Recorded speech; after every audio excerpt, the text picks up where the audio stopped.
A man saves a helpless puppy trapped in the mud during a raging storm, risking his safety to rescue the trembling creature. But when he takes it home and starts cleaning off the dirt, what he discovers stops him in his tracks. It's not a puppy at all. This tiny, fragile being is hiding a secret that will change his life forever. Why was it left abandoned? And how will this unexpected bond lead to a journey of redemption, healing, and second chances? You won't believe where this heartwarming and life-changing story leads. Before we get into the story, comment below where in the world you are watching from today. And if you like this story, don't forget to subscribe. The windshield wipers squeaked back and forth, fighting against the relentless downpour. Jack Winters gripped the steering wheel of his old pickup truck, his knuckles white with tension. A flash of lightning lit up the dark road ahead, casting eerie shadows through the pine trees that lined the winding mountain path. His mind wandered, as it often did on nights like this, back to faces he'd rather forget. Young soldiers who looked to him for guidance, for comfort, for answers he couldn't give. The thunder rumbling overhead reminded him too much of different sounds, from different storms in places far from here. "Not now," Jack muttered, shaking his head to clear the memories. The cab of his truck felt suddenly too small, too confining. He reached over and cracked the window, letting the cool, rain-scented air rush in. Another flash of lightning, and something small darted across the beam of his headlights. Jack's foot instinctively moved to the brake pedal, the truck's tires sliding slightly on the wet asphalt. There, huddled against a fallen log by the roadside, was a dark shape. Jack pulled the truck onto the shoulder, leaving the headlights on. The rain hammered against his jacket as he stepped out, the beam of his flashlight cutting through the darkness. The wind whipped at his clothes, and sheets of rain stung his face. "Hello," he called out, though his voice was nearly lost in the storm. As he approached the log, his flashlight revealed a small, mud-covered bundle. It trembled violently, whether from cold or fear, he couldn't tell. A puppy, he thought, abandoned out here in this weather. The thought made his jaw clench in anger. "Hey there, little one," he said softly, crouching down. "It's okay. I've got you." Jack shrugged off his jacket, ignoring the rain that immediately soaked through his shirt. With gentle movements, he wrapped the shivering creature in the warm fabric. It didn't resist as he lifted it, cradling it against his chest. "You're safe now," he murmured, hurrying back to the truck. "I've got you." Inside the cab, Jack carefully placed the bundled creature on the passenger seat. He twisted the heater dial to full blast, aiming all the vents toward his unexpected passenger. The storm raged outside, but in here at least, it was warm and dry. As he pulled back onto the road, Jack glanced at the trembling bundle beside him. Anger burned in his chest at the thought of someone leaving a helpless animal out here to die. Through the curtain of rain, his headlights finally caught the familiar shape of his cabin, perched on the outskirts of town. The small wooden structure wasn't much, but tonight it would be a sanctuary from the storm. Jack shouldered his way through the cabin door, protecting the bundled creature from the wind and rain. The warm glow of his living room lamp cast long shadows across the wooden walls. His boots left wet prints on the floor as he made his way to the bathroom, but he didn't care about the mess right now. The bathroom wasn't large, but it was clean and well-maintained. Jack spread a thick towel across the counter and gently set down his muddy passenger. "What kind of person leaves a puppy out in weather like this?" he muttered, rummaging through the cabinet under the sink. He pulled out an old plastic basin and filled it with lukewarm water from the tap. A clean washcloth and a soft blanket completed his supplies. "All right, little one," he said softly. "Let's get you cleaned up." The creature remained still as Jack began to work, carefully washing away the layers of mud. He kept his movements slow and gentle, speaking in low, soothing tones. "You're safe here. Nothing to worry about now." As the mud washed away, Jack's hand slowed. Something wasn't right. Where he expected to find the round, soft features of a puppy, he uncovered a sharp, delicate face. The ears weren't floppy, but pointed, and the body structure was completely different from any dog he'd ever seen. Jack stopped, washcloth suspended in midair, as realization struck him. "You're not a puppy at all," he breathed. "You're a fox." The kit's amber eyes met his, filled with a mixture of fear and exhaustion. Jack stepped back, running a hand through his hair as he tried to process this development. The fox was tiny, probably only a few weeks old and still trembling, despite the warm air in the bathroom. Moving carefully, Jack wrapped the clean blanket around the fox kit and carried it to the living room. He created a makeshift nest in the corner, using a small cardboard box lined with the blanket. After settling the kit inside, he began to pace. The storm outside rattled the windows as Jack wrestled with his options. He should call animal control. That would be the responsible thing to do. But something about those frightened amber eyes made him hesitate. The fox was so small, so vulnerable. And on a night like this, who would even come out? Jack stopped pacing and looked at the bundle in the corner. The kit had curled into a tight ball, its nose tucked under the blanket. He made his decision. At least for tonight, the fox would stay here where it was warm and safe. He could figure out what to do in the morning. The morning light filtered through Jack's cabin windows, casting warm patches on the wooden floor. The steady drumming of rain had softened to a gentle patter, and breaks in the clouds allowed sunbeams to pierce through. Jack stretched as he rose from his armchair, where he dozed fitfully through the night, keeping one eye on his unexpected guest. He padded over to the corner where the fox kit lay curled in its makeshift bed. The small creature had survived the night and looked slightly better, though still weak. Its chest rose and fell in steady breaths beneath the blanket, and its fur had begun to dry into small tufts. In the kitchen, Jack rummaged through his refrigerator and found a carton of goat's milk he used for his morning coffee.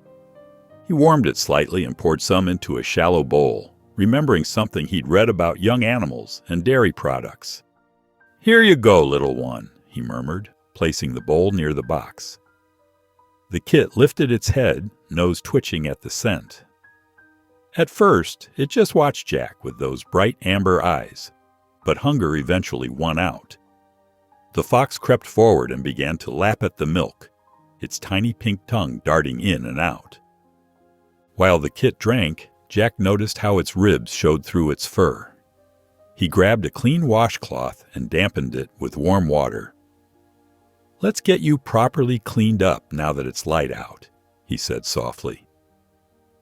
The fox remained still as Jack gently worked at the remaining dirt in its fur.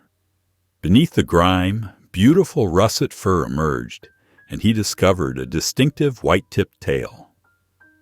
As he worked, Jack found himself talking to the fox, his voice low and steady. "You picked a good spot to get rescued, you know. Not many cars come down that road." He worked carefully around the kit's ears. "It's just me out here. Been that way since I left the service. Sometimes the quiet helps, but sometimes—" He trailed off, remembering faces he'd rather forget. The fox turned its head slightly, watching him with those intelligent eyes, and Jack felt something shift inside his chest. "Guess we're both a little lost, huh?" he said, smoothing down a patch of fur. The kit leaned slightly into his touch, no longer trembling at his presence. When he finished, the fox looked transformed, still thin and fragile, but clean and somewhat brighter. It curled back into the blanket, those amber eyes fixed trustingly on Jack. He sat back on his heels, considering his options. The responsible thing would be to call animal control or maybe find a vet who knew about wildlife. But as he looked at the small creature that had somehow found its way into his care, he hesitated. There was something about those eyes, something that seemed to ask him for just a little more time. Jack sighed, running a hand through his hair. He needed to learn more before making any decisions. For now, the fox was safe and getting stronger. That would have to be enough. Sunlight streamed through the cabin windows, painting warm stripes across Jack's small dining table. Steam rose from his coffee mug as he scrolled through wildlife websites on his laptop. The fox kit lay curled in its blanket nearby, occasionally lifting its head to watch him with those bright amber eyes. Jack's fingers tapped quietly on the keyboard as he read about fox behavior and care. His eyes widened at an article about fox kits being displaced during storms. "Says here your den might have flooded," he murmured, glancing at the small creature. "That's why you were out there alone." Making a new document, Jack started listing supplies: proper milk replacement formula, feeding bottles, a pet carrier for safe transport.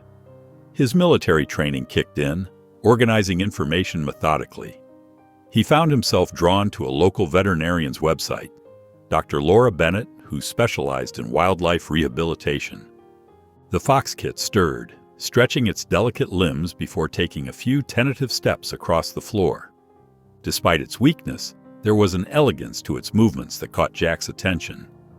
The way it placed each paw seemed almost deliberate, careful, yet fluid. Even in its fragile state, the kit showed a quiet determination that touched something deep within him. As he watched the fox navigate the room, a name surfaced in his mind: Grace. It felt right. Not just for the kit's gentle movements, but for something more personal he couldn't quite explain. The word carried weight, speaking to both the fox's survival and his own struggles for redemption. "Grace," he said softly, testing the name in the quiet room. The kit's ears perked up, and it turned to look at him, head tilted slightly. Something warm spread through Jack's chest at that simple response. Taking a deep breath, Jack picked up his phone and dialed Dr. Bennett's number. His voice was steady as he explained the situation, and relief washed over him when she agreed to see them the next day. As he set down the phone, the setting sun cast long shadows across the cabin floor, and Jack watched Grace settle back into her blanket. For the first time in a long while, he felt a sense of purpose stirring within him. The morning sun cast long shadows across Jack's front porch as he carefully placed Grace into a cardboard box he'd prepared. He'd lined it with the softest blankets he could find, creating a nest-like space that made the small fox kit feel secure. Grace settled into the makeshift bed, her russet fur catching the early light. Jack lifted the box with careful movements, remembering similar moments from his military days when gentleness had been crucial. The morning air felt fresh and clean after the storm, carrying the scent of wet pine needles and damp earth. As he secured the box in his truck's passenger seat, doubt crept into his mind. "It's the right thing," he whispered, more to himself than to Grace. "Dr. Bennett knows what you need better than I do." The drive into town seemed longer than usual. Jack kept glancing at the box, watching Grace's small head occasionally peek over the edge. His knuckles whitened on the steering wheel as questions tumbled through his mind. Was he making the right choice?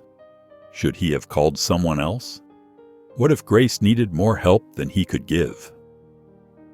Dr. Bennett's clinic sat at the edge of town, a modest building with well-tended flower beds out front. Inside, the veterinarian greeted them with a warm smile that immediately put Jack at ease. Her calm presence filled the examination room as she gently lifted Grace from the box. "Let's have a look at this little one," she said, her experienced hands moving with confident care. Grace remained surprisingly still during the examination, as if sensing Dr. Bennett's expertise. "She's definitely undernourished, but I don't see any injuries. The storm likely separated her from her family.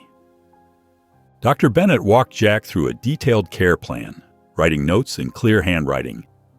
"She'll need special formula every few hours," she explained, demonstrating the proper feeding technique.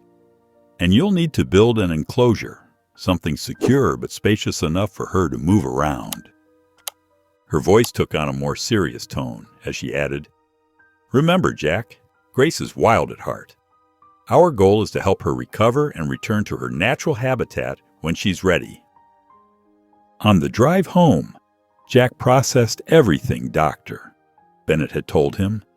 Grace seemed more alert now, standing on her hind legs to peer out of the box at the passing scenery.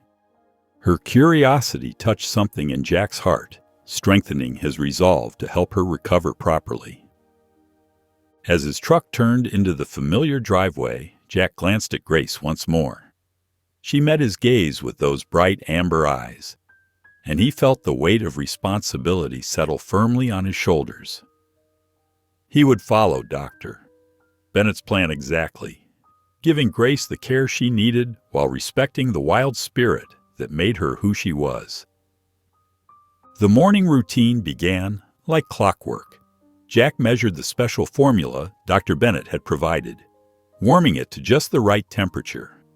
He watched Grace lap up her breakfast, her tiny pink tongue darting in and out of the bowl. Her fur had regained its shine, the russet color rich and healthy in the morning light. After breakfast, Jack inspected Grace's enclosure, a sturdy structure he'd built following Dr. Bennett's specifications. He checked each corner and connection point, making sure everything remained secure. Grace watched him from her favorite spot, a small wooden platform he'd added for her to perch on. "Looking good in there, girl," Jack said, his voice gentle. Grace's ears perked up at his words, and she took a few careful steps toward him. Each day she grew a little braver, moving closer when he sat near her enclosure. Throughout the day, Jack found himself sharing his thoughts with Grace as he worked around the cabin. He fixed a loose board on the porch while telling her about his favorite hiking trails. When he organized his toolbox, he explained each tool's purpose, even though she just tilted her head and watched with those bright amber eyes. "You're a better listener than most people," he chuckled, sorting through old nails. That evening, as Jack folded laundry on the living room floor, a sock slipped from the pile. Grace's attention locked onto it immediately. She pawed at her enclosure, completely focused on the wayward sock. Jack moved closer, curious about her reaction. When the sock shifted slightly in the breeze from the open window, Grace bounced on her paws, batting at the air. The sight was so unexpected, so purely joyful, that Jack felt laughter bubble up from deep in his chest. The sound surprised him. He couldn't remember the last time he'd laughed like that, free and unguarded. As night fell, Grace settled into her enclosure, curling up in the soft bedding Jack had provided. He watched her for a moment before stepping out onto his porch. The moon hung full and bright above the trees, casting silver light across the clearing around his cabin. Jack settled into his old wooden chair, listening to the nighttime sounds of the forest. His thoughts drifted to the soldiers he'd counseled during his time as a chaplain. How many had found healing in caring for others? Here he was, finding his own path to healing through caring for a small fox kit. The guilt and loneliness that had driven him to this isolated cabin felt different now, less overwhelming. Grace's presence had given his days new meaning, a reason to look forward to each morning. He turned his gaze toward the moon, feeling gratitude well up in his chest for the unexpected gift of Grace's trust and the sense of purpose she'd brought back into his life. The afternoon sun beat down on Jack's back as he hammered another nail into the wooden panel. The steady rhythm of his work filled the yard, accompanied by the chirping of birds in the nearby trees. He paused to wipe sweat from his forehead, surveying the half-finished expansion to Grace's enclosure. Well, what have we got here?" The familiar drawl made Jack's shoulders tense. Mr. Lewis stood at the fence, his weathered hands gripping the wooden slats as he peered into the yard. His usual plaid shirt was wrinkled, and his gray hair stuck out from under his worn baseball cap. "Afternoon, Lewis," Jack said, keeping his tone neutral as he set down his hammer. "Quite the project you've got going," Lewis observed, craning his neck to get a better view. "Building something special?" Jack shrugged, picking up another panel. "Just keeping myself busy. You know how it is." A rustling sound came from inside the house, where Grace was safely tucked away in her temporary enclosure. Lewis's head snapped toward the noise, his eyes narrowing. He drummed his fingers on the fence post. "Say, Jack, you heard about the Miller's farm? Lost 3 chickens last week." Lewis's voice dropped lower, taking on a conspiratorial tone. "Found tracks all around the coop. Fox tracks." Jack's grip tightened on the wooden panel. "That's so." Thompson's place, too. Foxes are getting bold these days." Lewis leaned further over the fence. "Dangerous creatures, foxes. Sneaky. Can't trust 'em around livestock. Or people." Another rustle came from inside, and Lewis's gaze lingered on Jack's front door. Jack positioned himself to block the view, pretending to measure the panel in his hands. "Well, I should get back to this before it gets dark," Jack said, hoping Lewis would take the hint. Lewis stayed put, his eyes scanning the yard. "Strange sounds coming from your place lately. Everything all right in there?" "Just the radio," Jack replied, his voice steady despite the unease growing in his stomach. "Thanks for stopping by, Lewis." After what felt like an eternity, Lewis finally pushed away from the fence. "You take care now, Jack. Keep an eye out for those foxes." Jack stood in his yard, watching Lewis's slow progress down the street. The neighbor paused twice to look back at Jack's house before disappearing around the corner. The hammer felt heavy in Jack's hand as worry settled over him like a cold shadow. That evening, Jack made 3 separate trips around Grace's enclosure, testing every latch and joint. He checked all the windows and doubled the locks on the doors, his military training kicking in as he secured the perimeter. Inside, Grace watched him from her temporary setup, her amber eyes following his movements as he paced the room one final time. The morning sun cast long shadows across Main Street as Jack pulled into a parking spot in front of Henderson's Hardware. His mind was on Grace, safely hidden away in his cabin, as he grabbed a cart and headed inside. The familiar smell of timber and metal filled the air while he searched for supplies to reinforce Grace's enclosure. "It's getting out of hand, I tell you," a gruff voice echoed from the next aisle. "Lost 2 more sheep just yesterday." "Them foxes are running wild," another voice agreed. "Town council needs to do something before we lose everything." Jack's hand froze on a box of screws.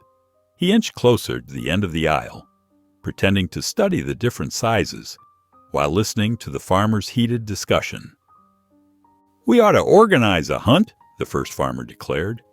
"Clear them out once and for all." Jack's stomach twisted. He moved to another aisle, trying to focus on his shopping list, but the words followed him like a dark cloud. "Excuse me," a friendly voice said behind him. "Could you reach that box of hinges up there?" Jack turned to find a woman in worn jeans and a flannel shirt, her brown hair pulled back in a practical ponytail. He recognized her from the grocery store. "Of course," he said, reaching up to grab the box. "I'm Emma," she said, accepting the hinges with a smile. "I've seen you around. You live out past Miller's Road, right?" Jack nodded, surprised by her warmth. "Jack Winters." "Don't let those guys get to you," Emma said, glancing toward the other aisle. "They blame foxes for everything. Last month it was coyotes. Before that it was wolves." She shook her head. "Growing up on our farm, we learned to live with wildlife, not against it." Jack studied her face, searching for any sign of judgment. "You don't agree with them?" "Nature's got a balance," Emma replied. "Sure, we lost some chickens over the years, but we also had fewer rabbits eating our crops because of the foxes. My dad taught me that everything has its place." Relief washed over Jack as they continued talking. Emma shared stories about growing up on her family's farm, about watching fox kits play at the edge of their fields, and about her father's respect for the natural world. As Jack loaded his supplies into his truck later, he felt lighter than he had in days. Emma's words had given him hope. Maybe not everyone in town saw wildlife as the enemy. He thought about other people he'd met since moving here: the retired biology teacher who led nature walks, the photographer who documented local wildlife, the veterinarian who treated Grace. During the drive home, Jack's mind raced with possibilities. These could be the people who would understand, who might help protect Grace and educate others about foxes. That evening, sitting at his kitchen table while Grace dozed in her enclosure, he pulled out a notebook and started writing names. Emma's went at the top of the list, followed by Dr. Bennett. With each name he added, his confidence grew. The morning air held a crisp bite as Jack pulled into the parking lot of Dr. Bennett's veterinary clinic. He carefully lifted Emma's trail camera from the passenger seat, its weight reassuring in his hands. Dr. Bennett was already waiting outside, her white coat exchanged for practical outdoor wear. "Good morning, Jack," she said warmly. "Emma mentioned she lent you her camera. Smart thinking." Inside her office, Dr. Bennett spread out several photographs on her desk. "These are different animal tracks we commonly see," she explained, pointing to distinct paw prints. "See how fox prints are smaller, more compact? And here's the difference in bite patterns between foxes and larger predators." Jack leaned in, studying each image carefully. "So we can prove what's really attacking the livestock?" "That's the plan, Doctor." Bennett nodded. "The camera will help us gather concrete evidence." They drove out to the edge of town in Dr. Bennett's SUV, the rolling farmland stretching before them. At the Peterson farm, where several attacks had been reported, they found a worn path through the tall grass leading to a gap in the fence. "This is perfect, Doctor," Bennett said, kneeling to examine the ground. "Look here." She pointed to several distinct tracks in the mud. "These are definitely too large for a fox. See how the pad marks are spread wider?" Jack helped her position the trail camera, securing it to a sturdy fence post. Dr. Bennett adjusted the settings, explaining how the motion sensor would capture any movement in the area. "We'll leave it for 24 hours, she said, stepping back to check the angle. "That should give us enough footage to identify our culprit." When Jack arrived home that evening, his muscles ached from crawling around in the brush, but hope burned bright in his chest. He found Grace in her enclosure, practicing her pouncing on a rubber ball he'd given her. Her movements were stronger now, more coordinated than when he'd first found her in the storm. Jack prepared her evening meal, watching as she approached the bowl with growing confidence. Her russet fur gleamed in the fading light, and her eyes, once dull with exhaustion, now sparkled with life. As she ate, Jack sat nearby, his mind on the camera, waiting in the darkness at Peterson's farm. Tomorrow couldn't come soon enough. The next morning dawned clear and cool as Jack met Dr. Bennett at the Peterson farm. They retrieved the trail camera, careful not to disturb any new tracks around the fence line. Back at her clinic, they huddled around her computer screen, watching the footage with intense focus. "There!" Dr. Bennett pointed to the screen. "Look at this timestamp. Around midnight." The video showed a large fox skulking near the fence. Its movements were predatory, nothing like Grace's playful behavior. The fox's face bore deep scars, and its size dwarfed Grace's small frame. "This is exactly what we needed," Doctor," Bennett said, zooming in on the footage. "See the distinctive markings? The size difference is obvious, too." Jack felt relief wash over him. This proves Grace isn't responsible. Later that day, Jack stopped at the local diner for lunch. The usual quiet buzz of conversation had turned into heated debates about the Fox situation. From his corner booth, he could hear every word. "These foxes are getting bolder," someone shouted. "We need to do something before they start coming after our pets." Mr. Lewis stood at the counter, his coffee forgotten. "Mark my words, that Winters fellow is keeping one of those creatures at his place. I've seen him building something suspicious in his yard." The diner grew quieter as heads turned toward Jack. He kept his eyes on his plate, his appetite gone. The whispers around him grew louder, filled with suspicion and fear. When Jack pulled into his driveway that afternoon, a bright yellow notice caught his eye. It was stuck to his front door, the official town council letterhead bold against the paper. His hands shook slightly as he read the warning about keeping wildlife on private property without proper permits. Jack pulled out his phone and dialed Dr. Bennett's number. They needed to act fast before fear and misunderstanding put Grace in danger. The evidence they had gathered was their best chance at changing minds, but they would need to present it carefully. "Dr. Bennett? We need to talk about that footage," he said when she answered. "The council's already leaving warnings. We need a plan." The library's quiet study room buzzed with purpose as Dr. Bennett spread out her notes across the wooden table. Jack, Emma, and Carl huddled around a laptop, watching the trail camera footage for what felt like the 100th time. "Look at the size difference," Carl pointed out, adjusting his glasses. His fingers flew across the keyboard, zooming in on the scarred fox. "We can create side-by-side comparisons to show how much bigger this fox is than Grace." Emma nodded, jotting notes in her planner. "The town hall has a projector system. We could host an evening presentation there." She tapped her pen thoughtfully. "Maybe next week? Before the council meeting?" "Perfect timing, Doctor," Bennett said, sorting through her wildlife photographs.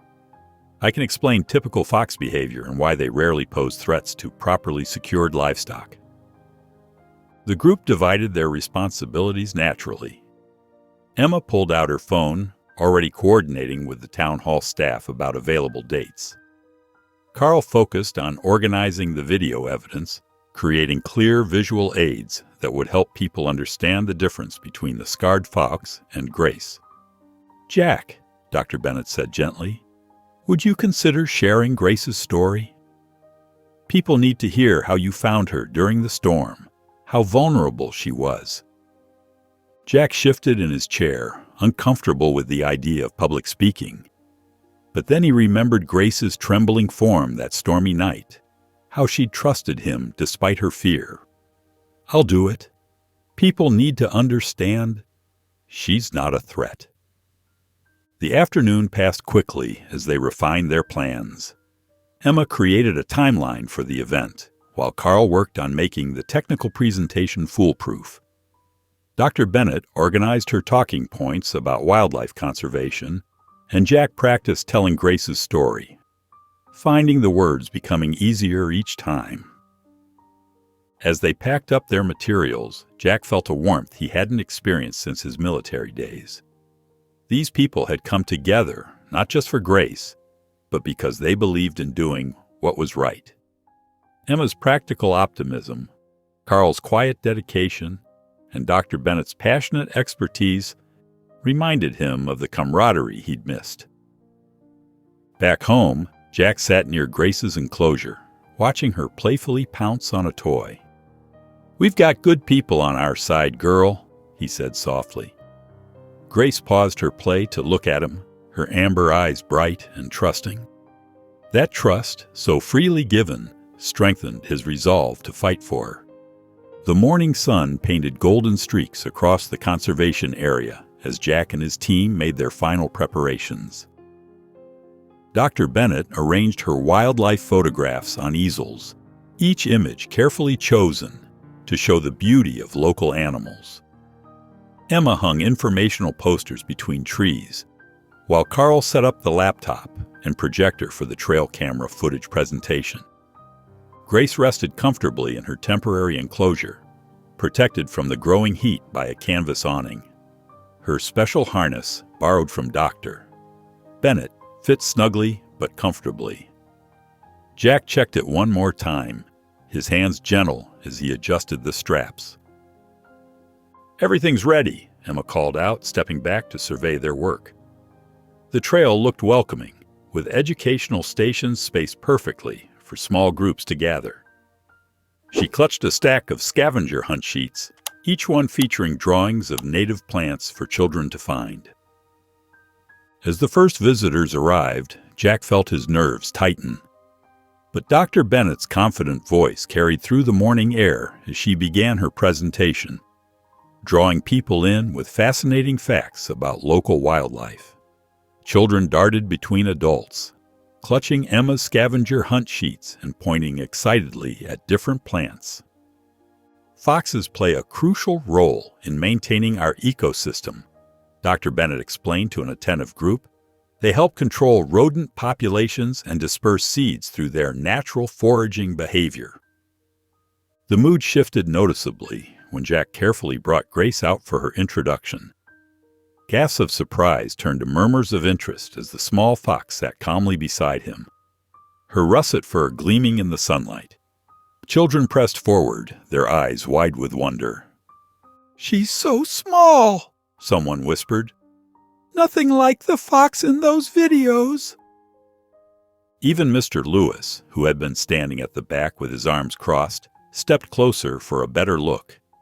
His frown softened as Grace tilted her head curiously at a butterfly that fluttered past.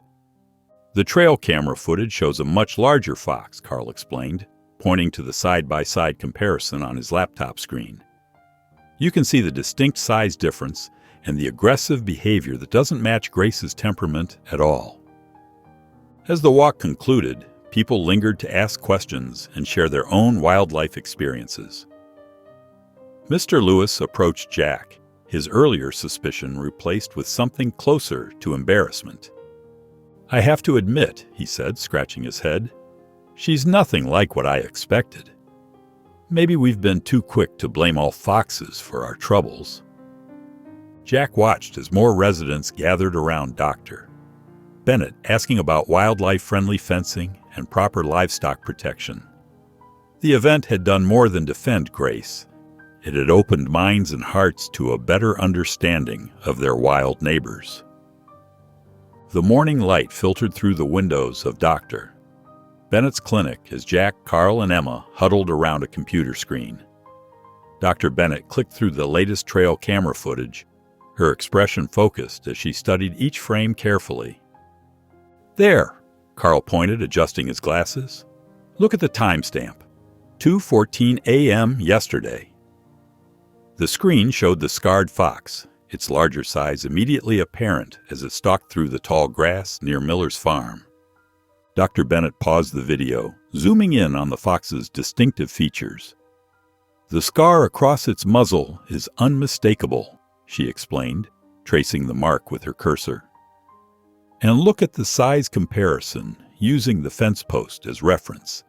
This fox is easily twice Grace's size." Emma leaned closer, taking notes in her notebook. "The hunting behavior is different too," she observed. "See how it's targeting the livestock specifically? Grace has never shown that kind of predatory pattern." Carl pulled out his laptop and began transferring the footage. His fingers moved quickly across the keyboard as he organized the evidence into clear, compelling segments.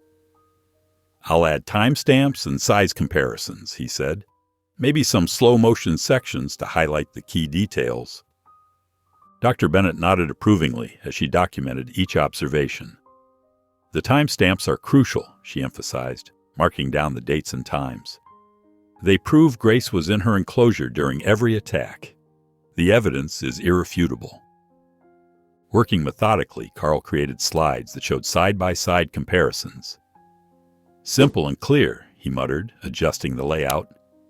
"Even someone who knows nothing about foxes will see the difference." As the afternoon sun began to fade, Jack returned home. He settled into his porch chair, watching Grace explore her enclosure with playful curiosity. She pounced on a fallen leaf, her movements graceful and gentle. The evening air carried the sweet scent of pine as the sun painted the sky in soft oranges and pinks. Jack felt a weight lift from his shoulders as he observed Grace's innocent play. The evidence they had gathered was solid, undeniable. Tomorrow's town meeting would finally reveal the truth, clearing Grace's name once and for all. As darkness settled over the woods, Jack sat quietly, finding peace in the knowledge that justice would soon prevail. The community center buzzed with whispered conversations as residents filed into rows of metal folding chairs. Fluorescent lights cast a harsh glow over the packed room, where farmers sat next to shopkeepers and longtime residents squeezed in beside newcomers. Jack's heart thumped steadily as he took his seat in the front row, flanked by Dr. Bennett, Emma, and Carl. Martha Jenkins, the council president, strode to the podium with practiced authority. Her silver hair was pulled back in a tight bun, and her wire-rimmed glasses caught the light as she adjusted the microphone. "I call this town meeting to order," she announced, her voice cutting through the murmurs. "We're here to address the recent livestock attacks and examine new evidence regarding fox activity in our area." Dr. Bennett approached the podium with calm confidence, her presentation materials organized neatly before her. The projector hummed to life, displaying the first clear image of the scarred fox. "What you're seeing is footage captured by our trail cameras," she began, her voice steady and professional. "Note the distinctive scar across this adult fox's muzzle and its significant size." Carl's carefully prepared slides appeared next, showing Grace alongside the predator fox. Gasps rippled through the audience as the size difference became apparent.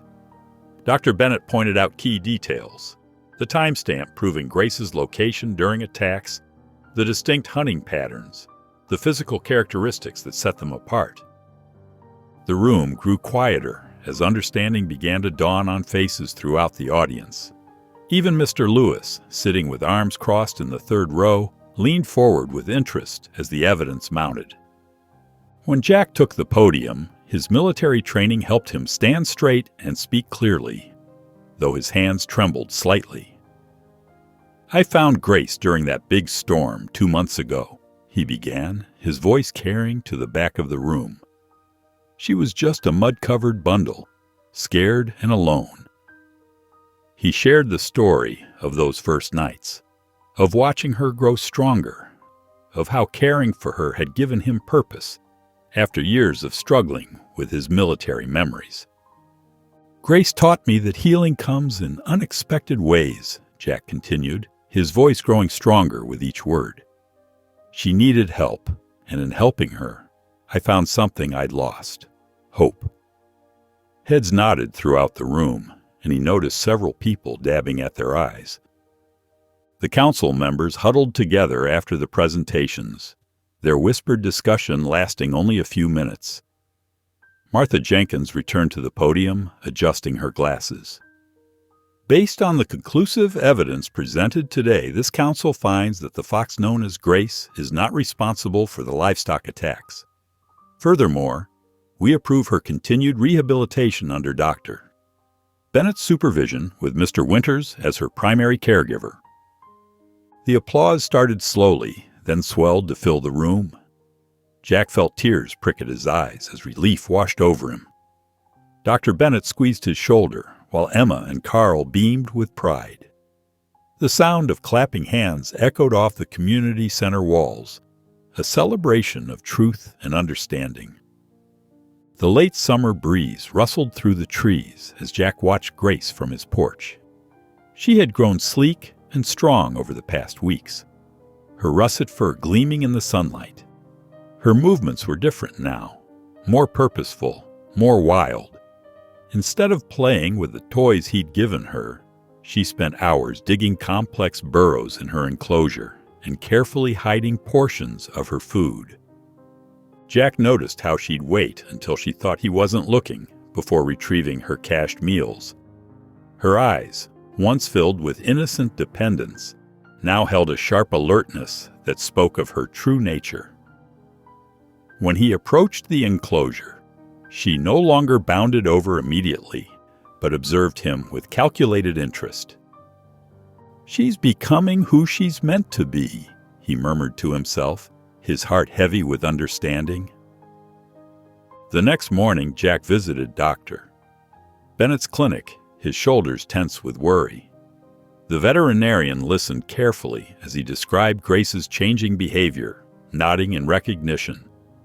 "These are all healthy signs, Jack," Dr. Bennett said, her voice gentle but firm. "She's displaying natural fox behaviors. It means she's ready for the next step." She pulled out a brochure for the Pine Ridge Wildlife Sanctuary, spreading it on her desk.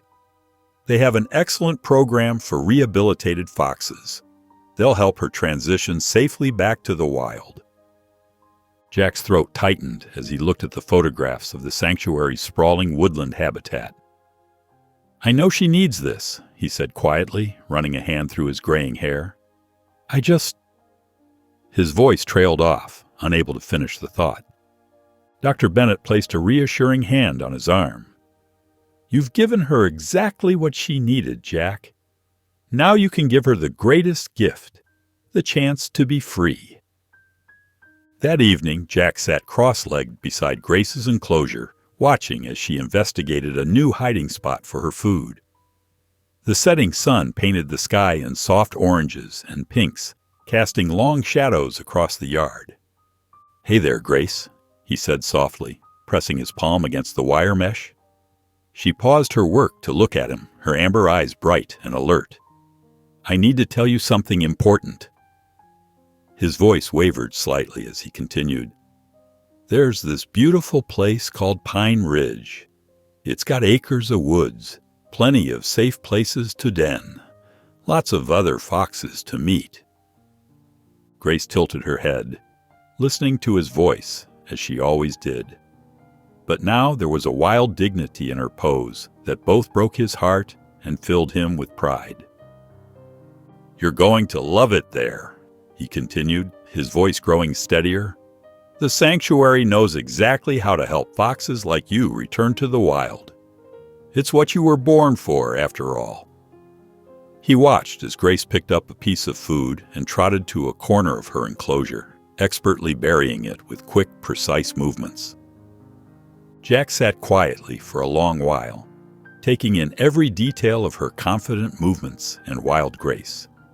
His chest ached with a mixture of joy and sadness, knowing he had helped her reach this moment, but also understanding that their time together was drawing to a close.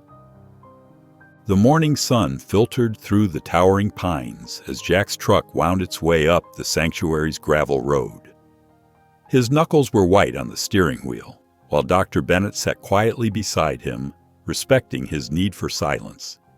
In the back seat, Grace's carrier remained still, only occasional rustling sounds indicating her presence. The sanctuary's entrance came into view, a wooden arch decorated with carved wildlife figures. Foxes, deer, and birds seemed to dance across the weathered wood, welcoming them to this haven deep in the forest. Jack parked in the small lot, where chickadees and nuthatches called from nearby branches. "It's beautiful here, Doctor," Bennett said softly, breaking the morning quiet. Jack nodded, unable to speak past the lump in his throat. He stepped out of the truck and opened the back door, carefully lifting Grace's carrier. Through the mesh, he could see her bright eyes taking in the new surroundings, her nose working overtime to process the forest scents. David, the sanctuary's lead conservation officer, met them at the visitor center. His weathered face broke into a warm smile as he approached. "Welcome to Pine Ridge," he said, his voice carrying the gentle authority of someone who had helped countless animals return to the wild. "Let's get your girl settled in. He led them along a winding trail deeper into the forest. The morning dew still clung to the ferns and understory plants, creating tiny rainbows in the slanting sunlight. David explained the sanctuary's process as they walked. "We'll release her in this protected area." He gestured to a clearing ahead. "There's plenty of natural shelter, food sources, and other foxes nearby. We'll monitor her progress through our trail cameras, but we won't interfere unless absolutely necessary." They reached the designated spot, a small meadow bordered by dense undergrowth and fallen logs. Perfect fox habitat. Jack's hands trembled slightly as he set down the carrier. Dr. Bennett stood back, giving him space for this moment. Jack knelt beside the carrier and unlatched the door. Grace remained still inside, her nose twitching as she processed the rich forest smells. The morning breeze carried the scents of pine needles, damp earth, and wild freedom. For a long moment, nothing happened. Then Grace took one tentative step forward, her paws touching the forest floor. She paused, scanning her surroundings with alert eyes. Another step, and another, until she cleared the carrier's door. Her russet fur gleamed in the dappled sunlight as she tested the ground beneath her feet. Suddenly, as if answering some silent call of the wild, Grace bounded forward. Her white-tipped tail streamed behind her as she darted toward the tree line. In seconds, she vanished into the undergrowth, leaving only swaying ferns in her wake. Jack stood motionless, his eyes fixed on the spot where Grace had disappeared. Dr. Bennett stepped forward and placed a gentle hand on his shoulder, offering silent support as they watched the forest settle back into its morning rhythm. The morning sun crept through Jack's bedroom window, painting golden stripes across his worn quilt. He'd barely slept. The silence in the cabin feeling different, emptier, without Grace's gentle rustling. His morning routine felt mechanical. Coffee brewing, toast in the ancient toaster, the familiar creak of his kitchen chair. Through the window, he could see Grace's enclosure. The morning light caught the fresh wood of the expanded section he'd built just weeks ago. Now it stood empty, a reminder of both loss and love. Jack's coffee grew cold as he stared at the space where Grace used to play, chase leaves, and look at him with those trusting amber eyes. Later that morning, Jack drove to the local shelter where he'd volunteered before his military service. The familiar brick building hadn't changed much. Same faded sign, same squeaky screen door. Inside, the walls still displayed the same mix of adoption photos and community notices. Jack Winters. Sarah, the shelter coordinator, broke into a wide smile. It's been too long. Jack found himself sharing Grace's story with Sarah, surprised at how naturally the words flowed. She listened intently, nodding at times, her eyes lighting up at the mention of the community coming together. "We could use someone like you here again," Sarah said, "especially for our veteran outreach program. Your experience, both military and with Grace, could really help others." Jack started small, joining group sessions twice a week. He shared his story of finding Grace in the storm, of healing alongside her, of learning to trust again. The other veterans connected with his struggles, seeing their own battles reflected in his journey. During one session, a young veteran named Mike spoke up after Jack described the night he rescued Grace. "You saw something small and scared in the dark, and you stopped to help," Mike said, his voice rough with emotion.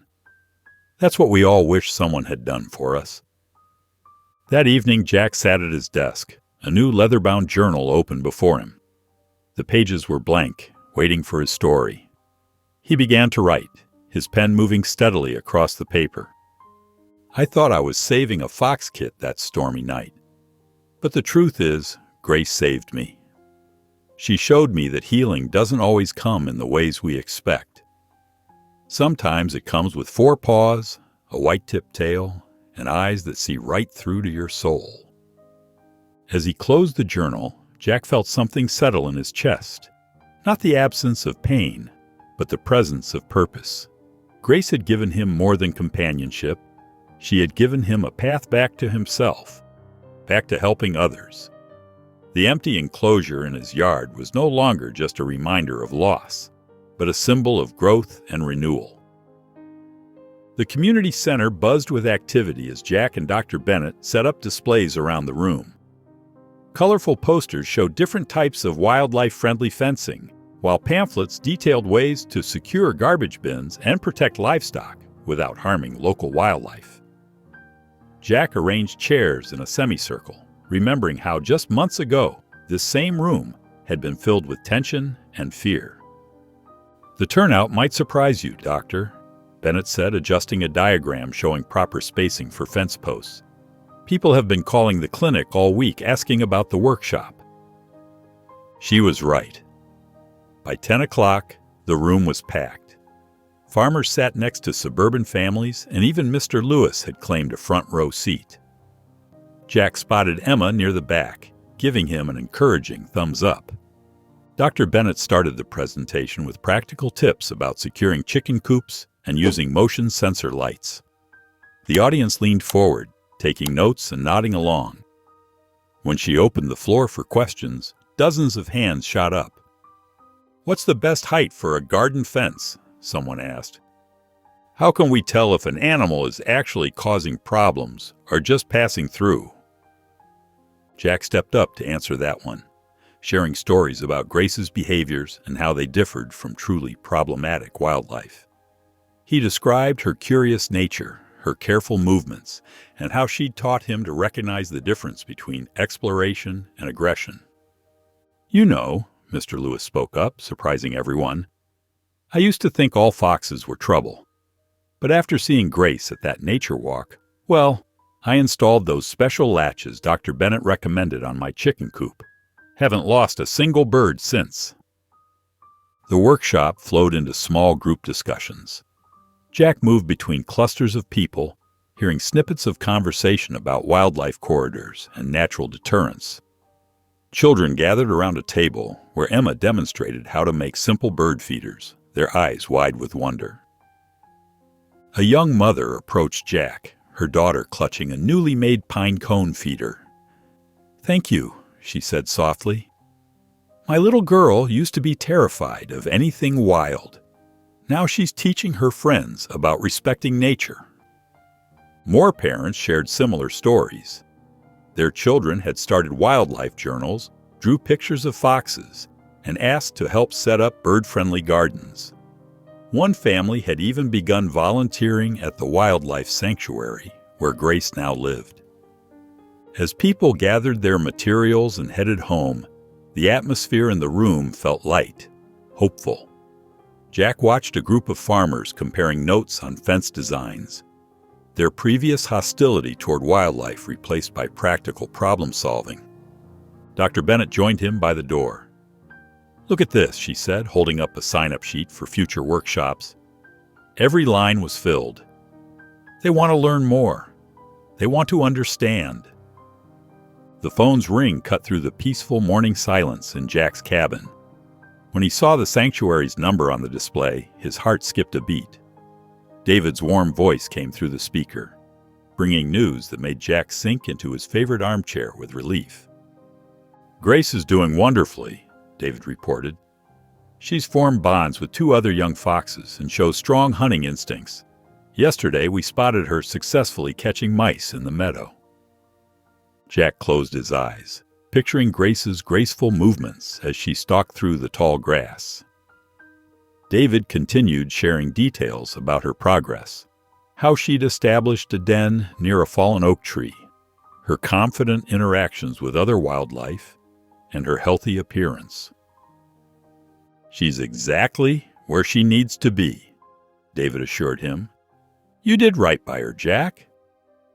2 days later, Jack sat in the back row of the town hall as Mayor Jenkins called the council meeting to order.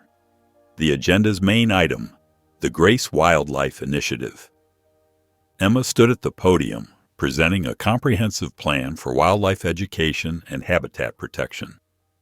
"Grace showed us that understanding leads to compassion, Emma explained, gesturing to charts showing decreased wildlife conflicts since their educational programs began. This initiative will help ensure that legacy continues. The council members nodded along as Emma outlined the details: nature programs for schools, workshops for farmers, and protected corridors for wildlife movement. When the vote came, it was unanimous. Mayor Jenkins smiled as she signed the resolution, then unveiled the design for a commemorative sign that would mark the conservation area's entrance. The sign featured a beautiful illustration of a fox with a white-tipped tail alongside Grace's story. The words, "Where understanding grows," arched across the top in elegant letters. Jack felt his throat tighten with emotion as he studied the design. A week later, Jack walked along the conservation area's main trail. The new sign stood proud near the entrance, its surface gleaming in the morning sun.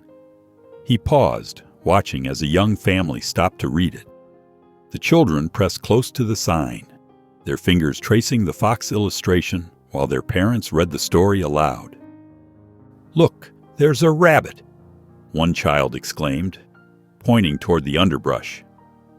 Other visitors paused along the trail, binoculars raised, quietly observing the wildlife that had always been there, but was only now being truly seen and appreciated. Jack's days took on a new rhythm as he divided his time between the shelter and Dr. Bennett's wildlife education programs. At the shelter, he found himself drawn to veterans struggling with similar battles he'd faced. His office became a safe haven where stories of pain and hope intertwined, and Grace's tale often served as a bridge to deeper healing. "Sometimes the smallest creatures teach us the biggest lessons," he'd tell them, watching as hardened expressions softened with understanding. The simple act of sharing his journey with Grace helped others open up about their own struggles. Dr. Bennett noticed the change in him during their wildlife workshops. Jack's voice carried a quiet confidence now, his eyes bright with purpose as he explained tracking techniques or demonstrated how to safely observe wildlife. She often caught him smiling, something that had been rare in those early days when he'd first brought Grace to her clinic. At the local elementary school, Jack stood before a classroom of wide-eyed third graders. Their enthusiasm was contagious as they gathered around a table covered with plaster casts of animal tracks. Tiny fingers traced the impressions as Jack explained the differences between fox, rabbit, and deer prints. "Who wants to make their own tracking kit?" he asked, and 20 hands shot into the air. The children's natural curiosity amazed him. They asked questions he'd never considered, their minds free from the prejudices that often clouded adult perspectives. During a birdhouse building session, a little girl named Sarah carefully painted hearts on her creation, explaining that even birds need to know they're loved. These moments filled Jack with hope. He watched as children who once feared wildlife began to understand and protect it. Their drawings of Grace decorated the school hallways, each one telling her story in bright colors and wobbly letters. That evening, Jack settled into his familiar porch chair, wrapping his hands around a steaming cup of chamomile tea. The stars emerged one by one in the darkening sky, their light gentle and steady. A cool breeze carried the scent of pine needles and late summer flowers. He thought about Grace, imagining her under these same stars, wild and free in her sanctuary home. The ache of missing her had transformed into something beautiful, a reminder of how far they'd both come. Jack closed his eyes and offered a silent thank you to the small fox who had led him back to life.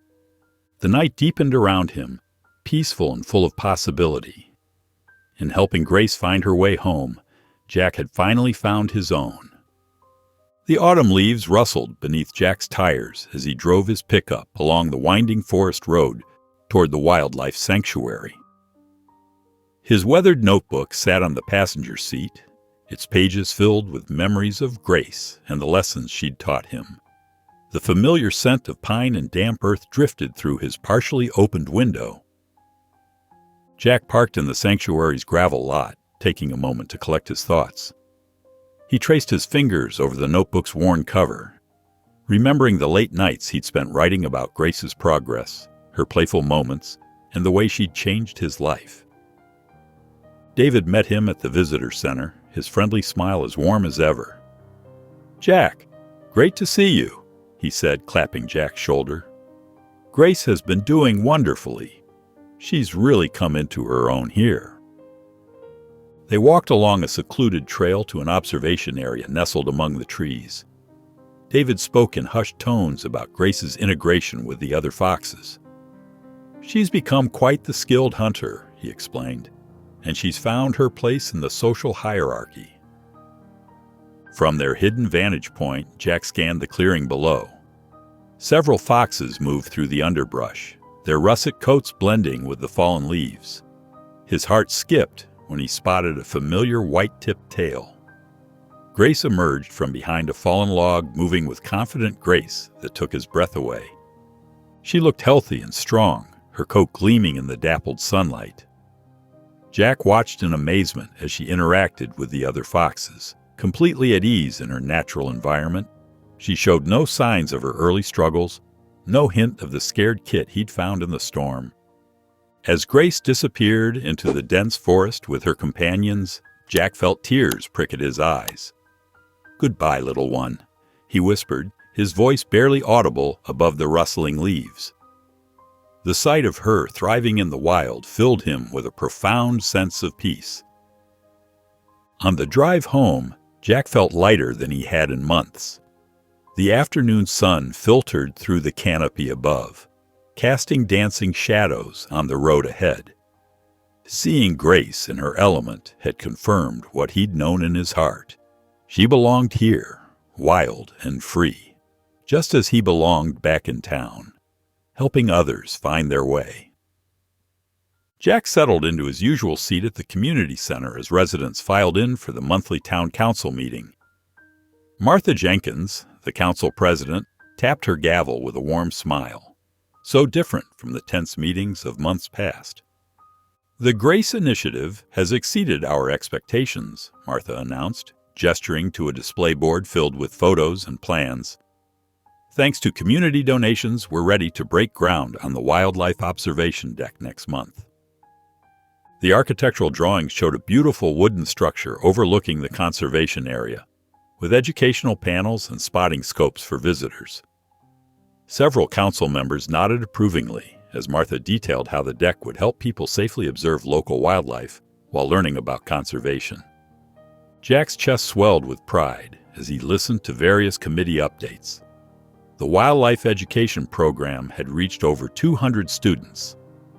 Local farmers reported successfully using new fencing techniques to protect livestock while respecting natural habitats. After the meeting, Jack walked down Main Street, marveling at how much had changed. Where suspicious glares once greeted him, friendly waves and warm hellos now followed his path. Mrs. Peterson, who'd previously complained about foxes, eagerly showed him photos on her phone of a fox family she'd spotted near her garden. "They're beautiful creatures," she said, her eyes bright with enthusiasm. "My grandchildren love watching them from the kitchen window." Even Mr. Lewis, his once skeptical neighbor, stopped him to ask advice about installing a bird feeder. "The kids want to start keeping track of different species," he explained sheepishly. "Never thought I'd be interested in this stuff, but here we are." As evening settled over the town, Jack took a leisurely walk through the neighborhoods. New wildlife crossing signs lined the roads, their reflective surfaces catching the setting sun. Nearly every yard displayed evidence of the town's transformation: strategically placed bird feeders, butterfly gardens, and small signs identifying animal tracks. Near the park, a group of children huddled around fresh prints in a patch of mud, excitedly comparing them to a wildlife guide. Their parents stood nearby, encouraging their curiosity instead of pulling them away in fear. Jack paused at the corner of oak and maple, watching as a mother helped her young daughter hang a hummingbird feeder. The little girl's face lit up when her mother explained how it would help the tiny birds. These small changes, these moments of connection between people and nature, were Grace's true legacy.